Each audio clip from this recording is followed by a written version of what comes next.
S, வீடு, schools, hotels, store room இங்கெல்லாம் partition wall கட்டணும்னாலும் இப்போ பில்டிங் ஓனர்ஸோட first choice Renocon Rapid Wall Panels. Aachi masala. எந்த சமையலும் ருசி தேடும் ரகசியம் 20 ரூபாய்.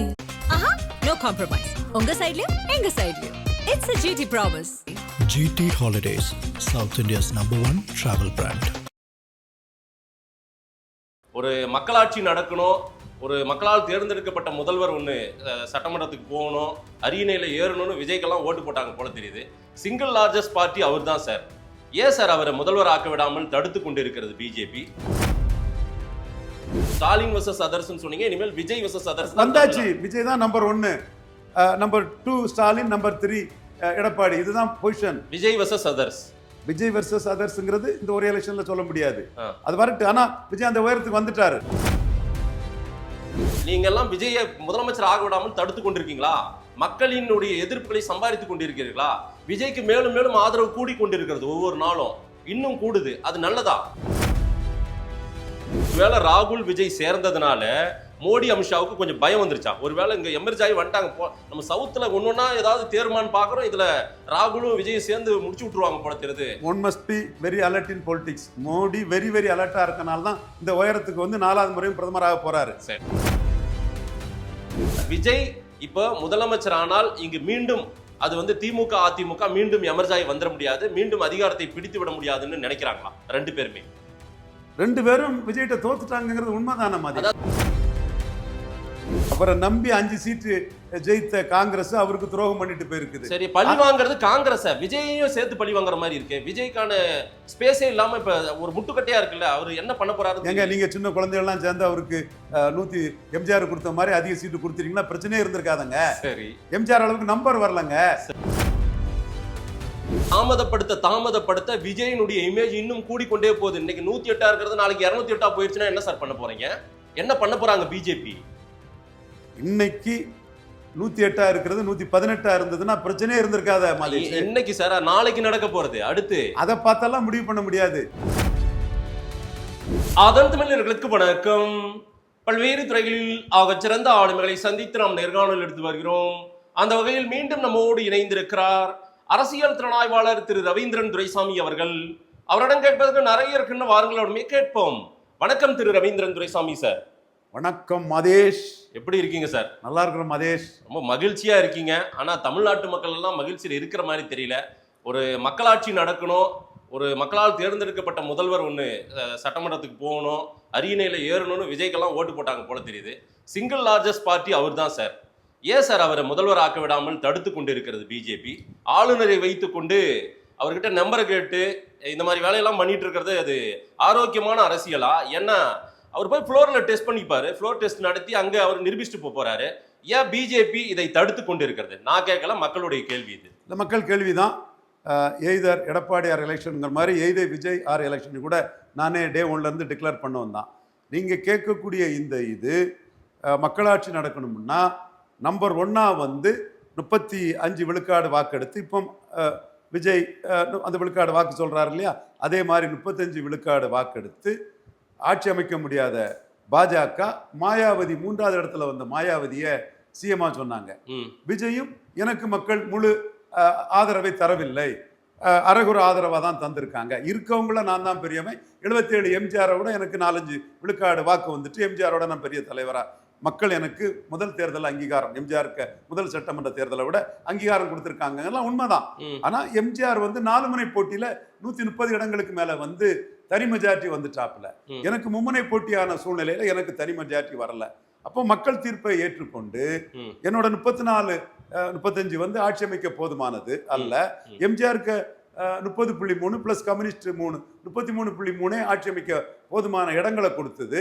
அதனால இடங்களும் வேணுங்கிற அடிப்படையில் உத்தரப்பிரதேசில் பாஜகவினர் 3வது வந்த மாயாவதியை முதலமைச்சராக சொன்னது மாதிரி, கர்நாடகாவில் பாஜகவினர் 3வது வந்த குமாரசாமி கவுடாவை 3வது சொன்ன மாதிரி, ஏன் எடப்பாடி பழனிசாமி ஐயா 3வது வந்திருக்கிறாரு, அவரை ஏன் நீங்க சொல்லக்கூடாது? அவரும் தீய சக்தி திமுகவுக்கு எதிராக தான் இருந்தோன்னு சொன்னாரு. அவர் தீய சக்தி. எடப்பாடி முதல்வர் ஆகணும்னு ரவீந்திரன் துரைசாமி சொல்றது பெரிய வியப்பா இருக்கு. எடப்பாடி அந்த விஜய் ஆகக்கூடாது உங்களுக்கு எல்லாம், அதுதானே பிரச்சனை. விஜய் எம்ஜிஆர் மாதிரி 130 இருந்தா அவர் தான் ஆவாரு. ஆ. நான் என்ன பண்ணிட முடியும்? இல்ல சார், இன்னைக்கு சிங்கிள் லார்ஜஸ்ட் மக்களின் பெரும்பான்மை நம்பிக்கை 1.25 கோடி ஓட்டு வாங்கினவர் நீங்க விஜய் தானே. நீங்க கேட்ட கேள்விக்கு நான் பதில். பார்க்குற மக்களுக்கு எனக்கு மெஜாரிட்டி வரல, நான் பொறுமையா இருந்து தனி மெஜாரிட்டி பெறுவேன்னு விஜய் சொல்லலாமே. ம். அப்போ பாஜக அன்னைக்கு அவங்களுக்கு நம்பர் இல்லாத போது 3வது வந்த மாயாவதிக்கு கொடுத்தாங்க. ம். கர்நாடகாவில் நம்பர் இல்லாத போது 3வது வந்த கொடுத்தாங்க. அப்போ நீங்க விஜய் கிங் மேக்கரா இருந்து இவர் ஐயா எடப்பாடி பழனிசாமி கொடுத்தா என்ன?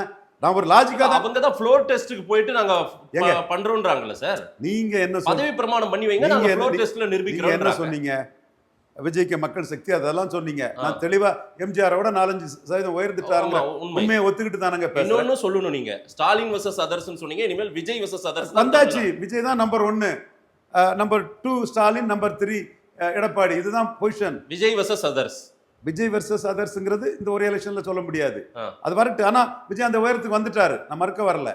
இப்போ விஜய நம்பர் 1 இடத்துல மக்கள் சக்தியா இருக்கக்கூடிய விஜய 2 and 3 சேர்ந்து தான் கவுண்டர் பண்ண முடியும். சரி, தனித்தனியா அவங்க கவுண்டர் பண்ணிட முடியாது. சோ திமுக அதிமுக சேர்ந்து தான் விஜய் எதிர்க்க முடியும். அதை தவிர்க்கிறதுக்கு நீங்க 3வது இடத்துல இருக்கக்கூடிய எடப்பாடி பழனிசாமி சிஎம்மா சொல்லலாமே. நான் பாஜக அப்படி யூபியில் சொல்லியிருக்காங்க, பாஜக அப்படி இதா சொல்லியிருக்கீங்க. உங்களுக்கு தீய சக்தி திமுக தானே வந்துடக்கூடாது.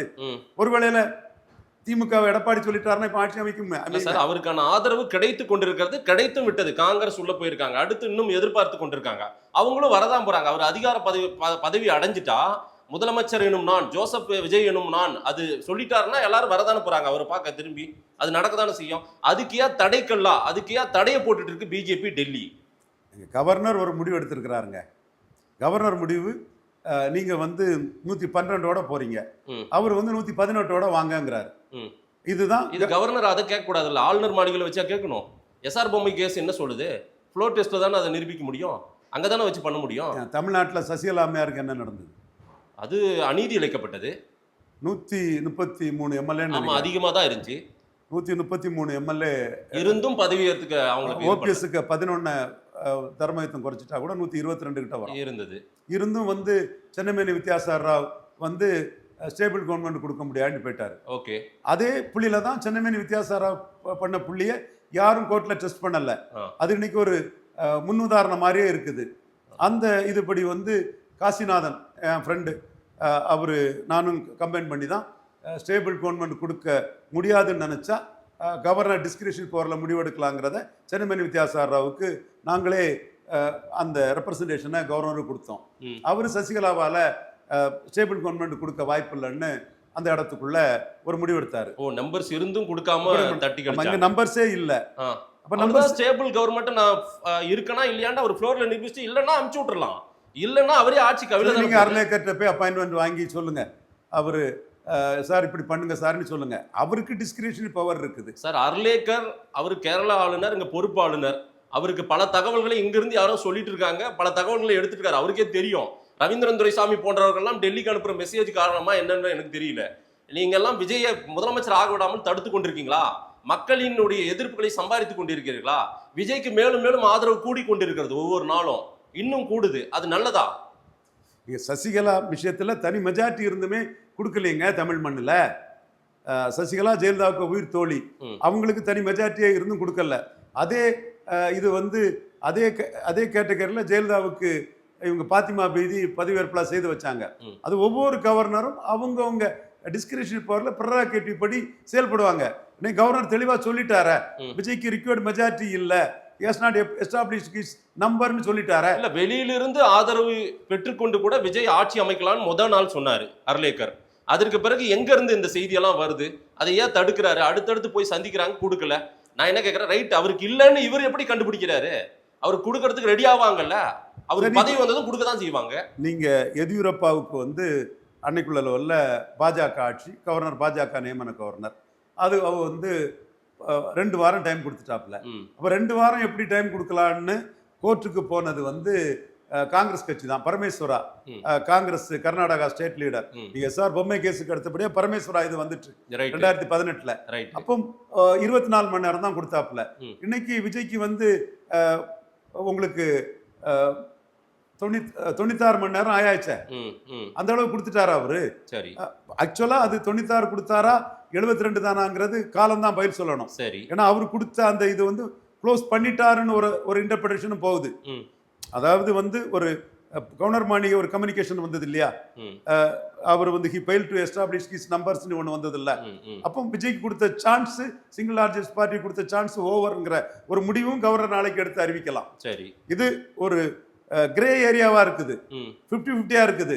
பட் அவரு இந்த ஒரே ஒரு கம்யூனிகேஷன் கொடுத்துக்கிட்டு டெல்லியில கொடுத்த பேட்டியை பார்த்தா விஜய்க்கு நான் கொடுத்த டைம்ல விஜய் ஆட்சி அமைக்க போதுமான எண்ணெய்க்கு கொண்டு வரலங்கிறது தான் அர்த்தப்படுத்துறதா தெரியுது. ஓகே. ஏன்னா இதுலயும் வந்து ஒரு கன்ஃபியூஷன் இருக்குது.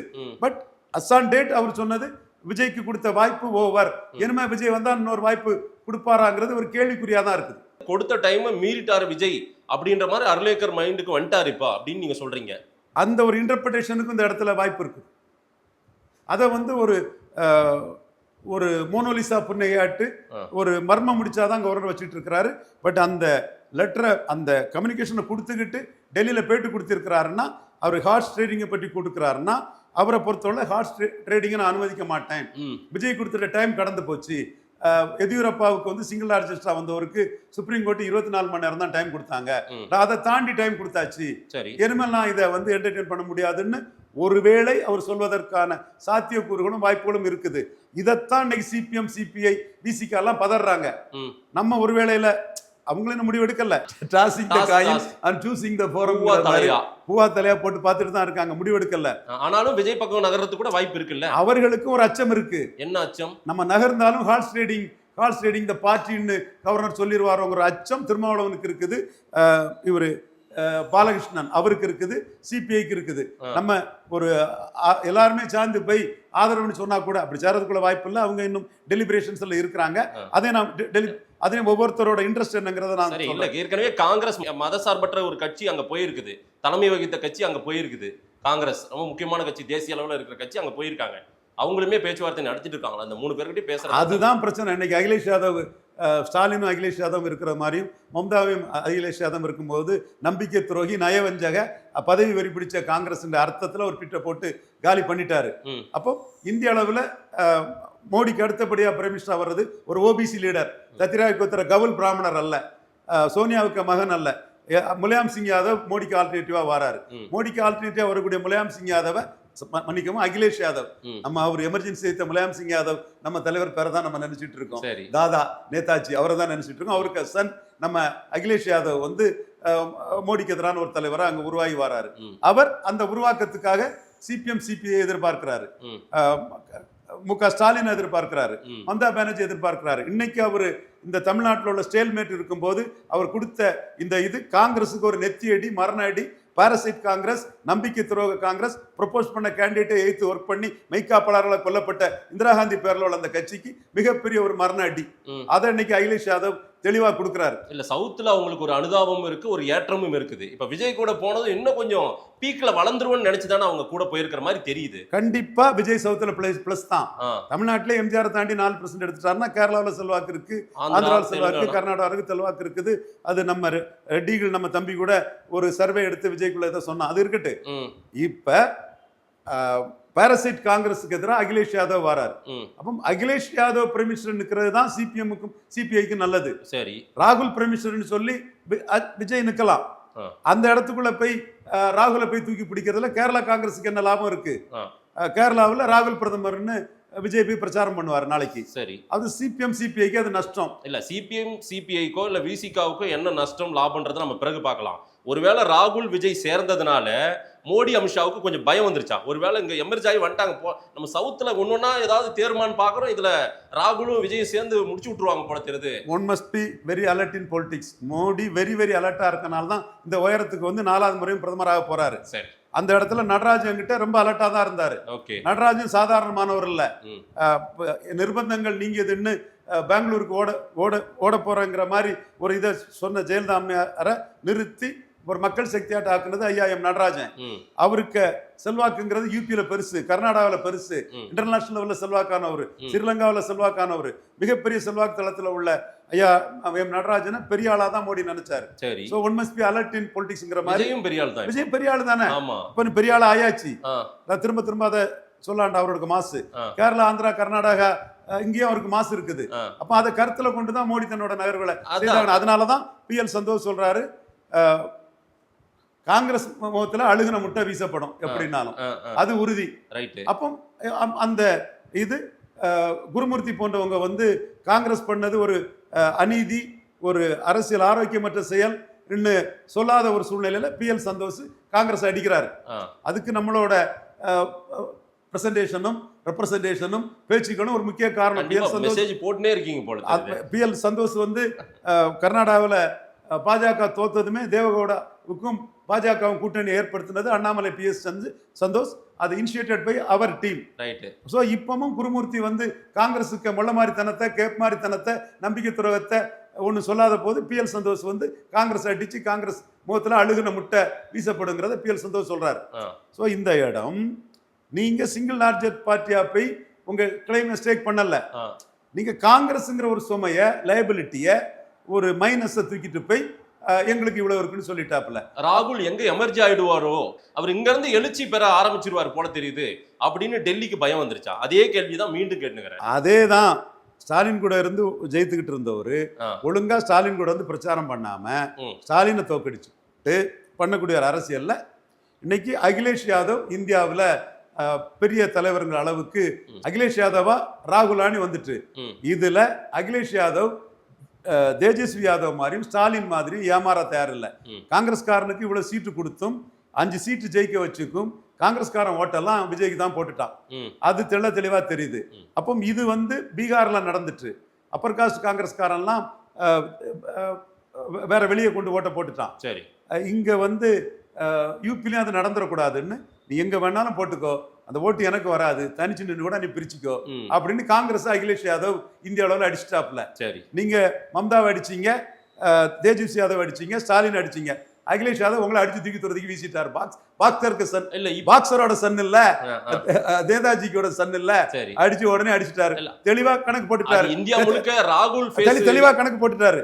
நான் உங்களுக்கு சீட்டு தந்து உங்களோட அப்பர் காஸ்டுக்காரன் எனக்கு எதிராக ஓட்டு போடுவான். அதோட அந்த சீட்ல ஜோசப் விஜய் இப்ப ஜெயித்திருக்கிறாரு இல்லையா, அவரே யூபியில் அயோத்தியாவில் ஜெயித்தார் இல்லையா, அந்த சீட்லலாம் நான் ஷெட்யூல் காஸ்ட் சோதரர்களை போட்டு ஒரு சோசியல் இன்ஜினியரிங் பண்ணால் உங்களை அவுட் ஆக்கிட்டு போயிடலாம். யூபியில் காங்கிரஸை சீரோ ஆக்கிட்டு போயிடலாம்.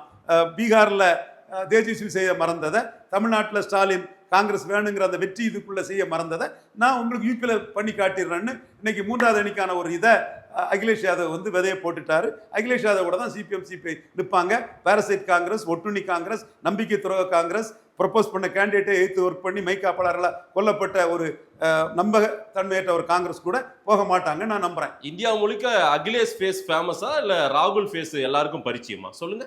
இருக்கட்டு, அந்த ஃபைட் வந்ததே எங்களுக்கு லாபம் தான். யூபியில நத்திங். ராகுல் காந்தி அப்பர் காஸ்ட்காரன் இருக்கான், ஓட்டு போட மாட்டான் அகிலேஷ் யாதவுக்கு.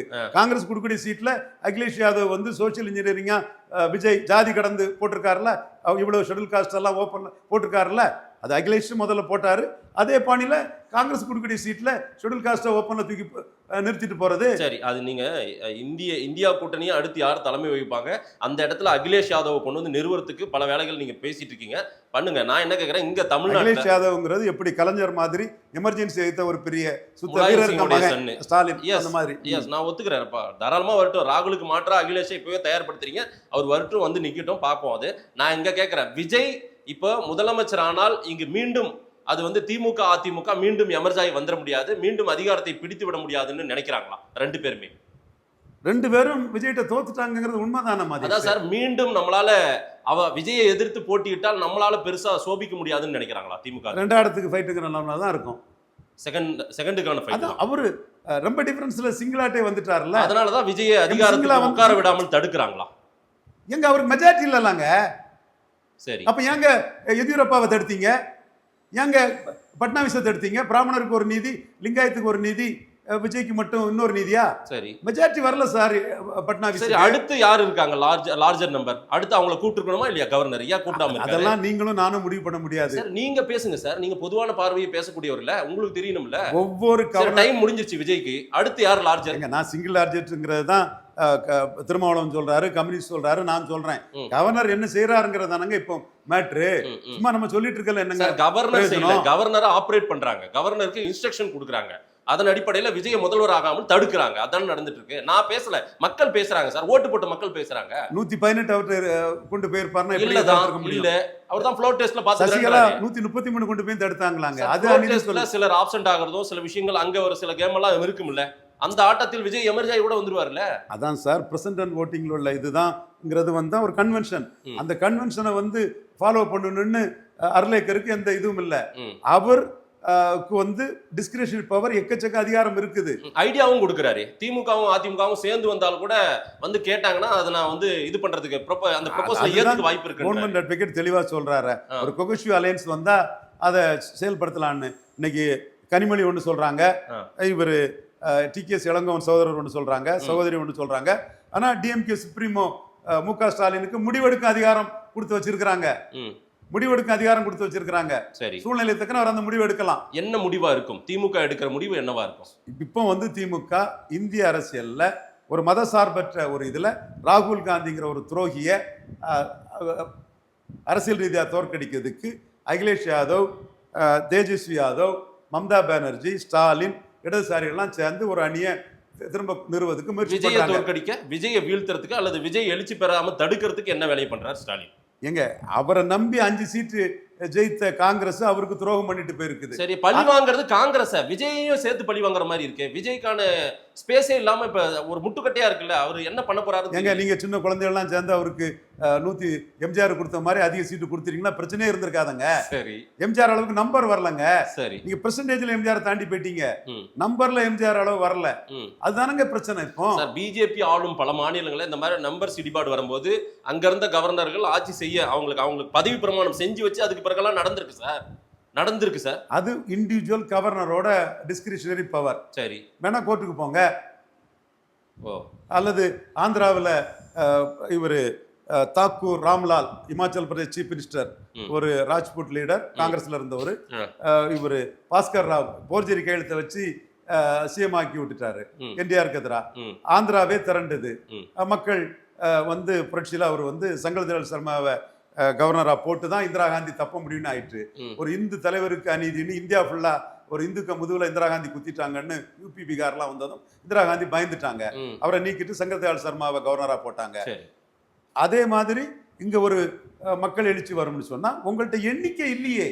சரி சார், உங்கள்கிட்ட ஒரு டிஃபெக்ட் இருக்குல்ல. மக்கள் பார்வையில ஏதோ ஒரு அநீதி விஜய்க்கு ஏற்பட்டிருப்பது போல பேச ஆரம்பிச்சுட்டாங்கல்ல, அதனுடைய ஒரு பர்செப்ஷன் தோன்றது இல்ல. விஜய் சிஎம் அவரும் நினைச்சு கூட எல்லா மக்களுமே விஜய்க்கு அநீதினு தான் நினைப்பாங்க. அது அவங்க அப்படி நினைக்கிறதுல மாற்றுக்கிறதுக்கு இடம் இல்லை.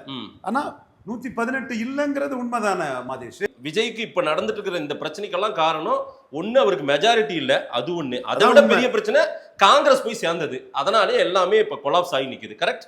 கண்டிப்பா. காங்கிரஸ் இன்க்ளூசிவ் விஜய் தான் PL சந்தோஷுக்கு பிரச்சனை. காங்கிரஸ் முகத்துல அழுக முட்டை வீசப்படும் அல்டிமேட்டானு அவர் சொல்லிட்டாரு. அப்ப காங்கிரஸை வச்சுக்கிட்டு விஜய் ஒண்ணு சாதிக்க முடியாதுங்கிறது தான் அர்த்தம். அதாவது கவர்னர் விஷயத்துல. Right sir. இப்போ இதனுடைய நகர்வு என்ன மாதிரி போகும்? ஒரு பக்கம் அரசு கோப்புகள் எல்லாம் வந்து ஆளுநர் பார்த்து கொண்டிருப்பதாகவும் சில செய்திகள் பரவுது. அப்படின்னா என்ன முடிவுல இருக்காங்க? அட்டர்னி பிரி சகோதரர், பட் வெஜிடேரியனிஸ்ட்ல உள்ளவர். அவர் தமிழ்நாட்டில் ஒரு சீஃப் மினிஸ்டரா இருந்து அதிகாரம் பண்ணட்டான். இப்போ சகோதரர் ஜோசப் விஜய் வந்து நிறைய ஷெட்யூல் காஸ்ட் பீப்புள் எல்லாம் ஓப்பன்ல கொண்டு வந்துட்டாரு, சமூக புரட்சி பண்ணிட்டாருன்னா வரவேற்கிறோம். பேசுனது, செயல்பட்டது, நாம அறுவடை பண்றது அவரு ஓகே. பட் என்ன இருந்தாலும் நம்ம கான்செப்ட்னால அவர் பண்ணிட்டாருங்கும் போது நம்ம பாராட்டுறோம். அதே மாதிரி யாருக்கும் ஆட்சேபிக்க முடியாத லெவல்னா அர்லேக்கர் வந்து ஒரு வருஷம் தமிழ்நாட்டில் ஒரு அட்டர்னி பிரி சகோதரர்கள் பவர்ஃபுல்லா லீடரா இருக்கட்டும். மக்கள் முடிவு ஆளுநர் ஆட்சி செய்யறதுக்காக மக்கள் ஓட்டு போட்டாங்க இல்லையே. மெஜாரிட்டி கொடுத்திருந்தா எம்ஜிஆர் கொடுத்த மாதிரி எம்ஜிஆரோட 4% அதிகம் ஓட்டு கொடுத்துக்கிட்டு குறைவா சீட்டு கொடுத்து தொலைச்சிட்டீங்களா? பிஜேபி எப்படியாவது தமிழ்நாட்டை பிடிக்கணும்னு நினைச்சாங்க. கடைசி வரைக்கும் அது நடக்காது போல தெரியுது. சரி, இப்ப விஜய் 108 தான் வாங்கியிருக்காரு, பெரும்பான்மை இல்ல. சரி, ஆளுநரை வச்சு நடத்தலாம்னு முடிவு பண்ணிட்டீங்களா என்ன பிஜேபி? ஏற்கனவே நான் சசிகலா விஷயத்திலே சொல்லியிருக்கிறேன். அங்க இருந்த போதே நாங்க பண்ணல. கரெக்டா? சொல்லுங்க. இழக்கிறதுக்கு ஒண்ணும் இல்ல, சர்வ வல்லமை புரிந்திய ஒருத்தர், இழக்கிறதுக்கு ஒண்ணும் இல்ல. நீங்க அங்க அனுதாபம் வந்துரும், இங்க வந்துரும், பிஜேபின்னா ஒண்ணும் இல்ல, பிஜேபி இப்ப என்னையா இருக்கு சார்? தாமதப்படுத்த விஜயனுடைய இமேஜ் இன்னும் கூடிக்கொண்டே போகுது. இன்னைக்கு 108 இருக்கிறது நாளைக்கு 208 போயிருச்சுன்னா என்ன சார் பண்ண போறீங்க? என்ன பண்ண போறாங்க பிஜேபி? இன்னைக்கு 108 இருக்கிறது 118 இருந்ததுன்னா பிரச்சனையே இருந்திருக்காத மாதிரி. இன்னைக்கு சார் நாளைக்கு நடக்க போறது அடுத்து அதை பார்த்தெல்லாம் முடிவு பண்ண முடியாது சார். தமிழ்நாட்டுல சிம்பத்திக்கு பெரிய வேல்யூ சார். அப்படியும் வரலாம், 18 ஆட்டும் போகலாம், 208 ஆட்டும் போகலாம், அது வேற விஷயம் சார். சரி, இன்னைக்கு உங்ககிட்ட 118 இல்ல, அதுதான் சார் மேட்ரு.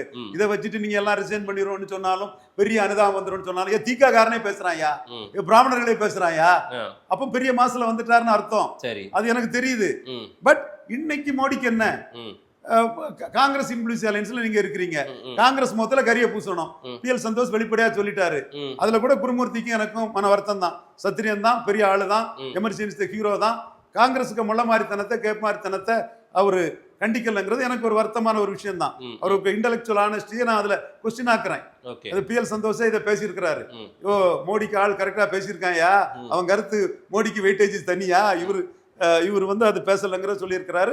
அதன் பின்னணியில தான் காங்கிரஸ் முகத்துல கறி பூசப்படும்,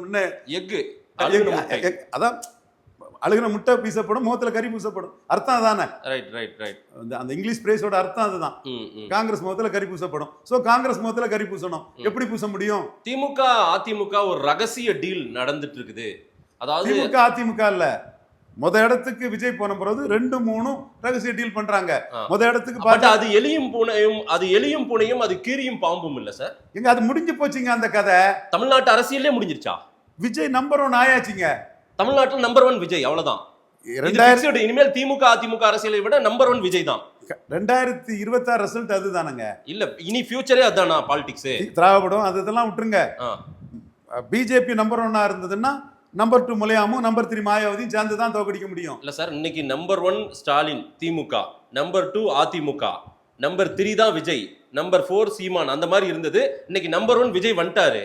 அப்ப நம்பர் 2 நம்பர் 3 இனிமேல் ஒன்னாதான் வேலை செஞ்சு ஆகணும். அப்பதான் நம்பர் 1 தோக்கடிக்க முடியும் சார். இப்படித்தானே சார் பிஜேபிய கன்ஷிராம் வந்து முலாயம் சிங் யாதவ சிஎம்மா சொல்லி தோக்கடிச்சாரு. ரசிக்க மாட்டாங்களே தமிழ்நாட்டு மக்கள், ஏற்க மாட்டாங்களே. ஏற்காத வழியா போறாங்க. இதுதாங்க ஃபார்முலா.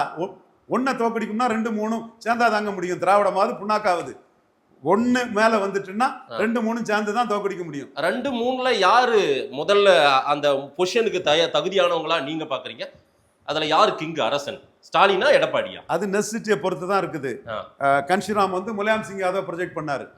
ஸோ அந்த இடத்துக்குள்ள நிதிஷ்குமார பெரியவரான லாலு யாதவ் ப்ரொஜெக்ட் பண்ணாரு. லாலு யாதவ் நம்பர் 1 இருக்கும்போது நிதிஷ்குமார பிஜேபி ப்ரொஜெக்ட் பண்ணாங்க.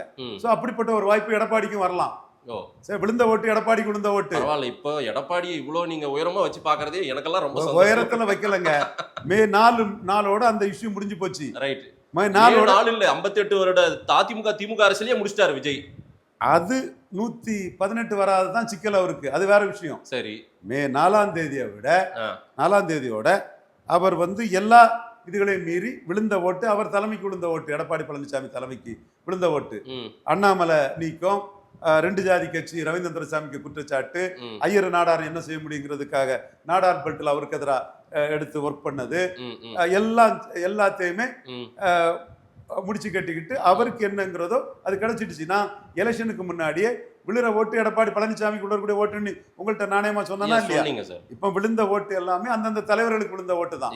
அப்போ இவ்வளவு ஓட்டு எடுத்த எடப்பாடி பழனிசாமி 3ஆவது தான் இருக்கிறாரு. அவரு நம்ம ஸ்டாலின் சண்டை போட்டுக்கிட்டு தான் விஜய்கிட்ட வரணும். ஸ்டாலின் 2ஆவது இடத்துல இருக்கிறாரு, விஜய்கிட்ட சண்டை போட்டு தோத்துட்டாரு, ஃபேக்ட். அப்போ அந்த சண்டையை நம்ம வந்து 3ஆவது இடத்துல இருக்க ஒருத்தரை சேர்த்துக்கிட்டு தான் முதல் இடத்துல இருக்கவர்கிட்ட சண்டை போட முடியும். இதுல திராவிடமோ சமூக நீதி கட்சியோ மத சார்பற்ற கட்சியோ சோசியலிஸ்டோ இந்துத்துவாவோ எதுவும் இல்லை. தியரி பாஜக வீழ்த்தணும்னா முலையாமும் மாயாவதியும் சேரணும், லாலுவை வீழ்த்தணும்னா பாஜகவும் நிதிஷ்குமாரும் சேரணும், பாஜகவை வீழ்த்தணும்னா காங்கிரஸும் ஜேடிஎஸும் சேரணும், காங்கிரஸ் மேல போய் காங்கிரஸை வீழ்த்தணும்னா பாஜகவும் ஜேடிஎஸும் சேரணும். இதுதான் தேரி. இங்க அதே தேரி அப்படியே சொல்லுங்க, சொன்னாதான் புரியும், மக்களுக்கு புரியும். நம்பர் 1 விஜயை வீழ்த்தணும்னா, காங்கிரஸை வீழ்த்தணும்னா திமுகவும் அதிமுகவும் சேர்ந்து தான் ப்ளே பண்ணி ஆகணும். அதுதான் யதார்த்தங்க. நீங்க சொல்லணும், நான் சொன்னா நல்லா இருக்குமா? அதை தான் நீங்க சொல்லுங்க அந்த வார்த்தை. இதுதான் யதார்த்தம். இப்ப அகில இந்திய அரசியல்ல எமர்ஜென்சி எய்த்து நின்ன சுத்த வீரர் முலாயம் சிங் யாதவுக்கு மகன் அகிலேஷ் யாதவ் ஒரு பிரைம் மினிஸ்டர் கேண்டிடேட் ஆட்டு நம்பிக்கை துரோகம் ப்ரொபோஸ் பண்ண கேண்டிடேட்டை எய்த்து ஒர்க் பண்ணி மெய்காப்பாளர் கொல்லப்பட்ட இந்திரா காந்தி குடும்ப வாரிசுக்கு எதிராக ஒரு பிரைம் மினிஸ்டர் கேண்டிடேட்டா வந்தது. இந்த இதுலயும் எங்களுக்கு மிகவும் மகிழ்ச்சியான ஒரு விஷயம். விஜய் முதல்வர் ஆவாரா, ஆக மாட்டாரா? மக்கள் ஆதரவுல இருந்தா 118 அவர்கிட்ட இருந்தனா தாராளமா ஆகலாம். ஜனநாயகத்தில் அவர் ஆகலாம். வர்ற நாட்கள் ஒரு மக்களாட்சி நடக்குமா அல்லது ஆளுநர் ஆட்சி நடக்குமா? பொறுத்திருந்து பார்ப்போம். நேரம் கொடுத்து பேசியமைக்கு நன்றி சார்.